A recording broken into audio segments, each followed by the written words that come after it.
எல்லாம் மருத்துவரையா தான், அதனோட மாற்று கருத்தே இல்லை. இன்னொரு தரப்பில் செயல்பட்டுக்கிட்டு இதுக்கு காரணம் பிரிவினை, இதுக்கெல்லாம் காரணம் ஜிகே மணி தான் காரணம்னு சொல்கிறாங்க. இது முழுக்க முழுக்க திட்டமிட்டு பொய் வதந்தி பரப்புறது. இந்த வதந்தியை மக்கள் நம்பக்கூடாது அப்படின்னு மக்களை நான் உங்கள் மூலமாக அன்போடு கேட்டுக்கொள்கிறேன். காரணம் என்ன, மருத்துவரையை அரசியல் அனுபவம் இல்லாதவரா விவரம் இல்லாதவரா மணி சொன்னால் கேட்பாரா? இதில் சரி, மருத்துவர் அன்புமணி அப்பா கூட வந்து பேசுகிறான், ஜிகே மணி வேண்டான்னு தடுக்க முடியுமா? இது ரெண்டு பேரும் சேர்ந்து முடிவெடுத்தா முடிவெடுக்கலாம்.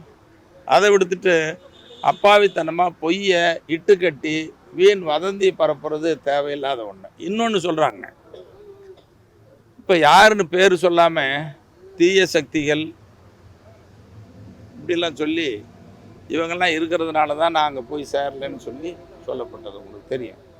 நான் அன்னைக்கும் சொன்னேன், அந்த தீய சக்திகள் யார் யாருன்னு சொன்னால் அவங்கெல்லாம் ஐயா கிட்டேருந்து விலகிக்கிற வந்து ஐயா கூட சேர்ந்து செயல்பட்டால் நல்லதுன்னு கூட அன்றைக்கி சொன்னேன். நான் மறுபடியும் என்ன சொல்லப்படுதுன்னா, நீங்கள் அரசியலேருந்து விலக வேண்டியதில்லை, ஜிகே மணி அருளும் சட்டமன்ற உறுப்பினர் பதவி ராஜினாமா பண்ணால் போகுதுன்னு சொன்னாங்க. இப்போவும் சொல்கிறேன், வந்து ஐயா சொல்கிறது கேட்டு ஐயா உங்கள் கூட செயல்படுறேன்னு சொல்லி வந்தால் நல்லது நடக்குது. நான் ஜிகே மணி நாளைக்கே சட்டமன்ற உறுப்பினர் பதவி ராஜினாமா பண்ணுறதுக்கு தயாராக இருக்கிறோம்.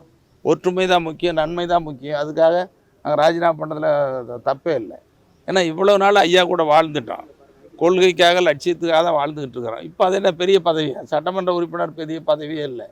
எங்கள் பாட்டாளி மக்கள் கட்சியுடைய வலிமை தான் முக்கியம். எங்களுக்கு மருத்துவரையாக தான் உயிர் மூச்சு. அதை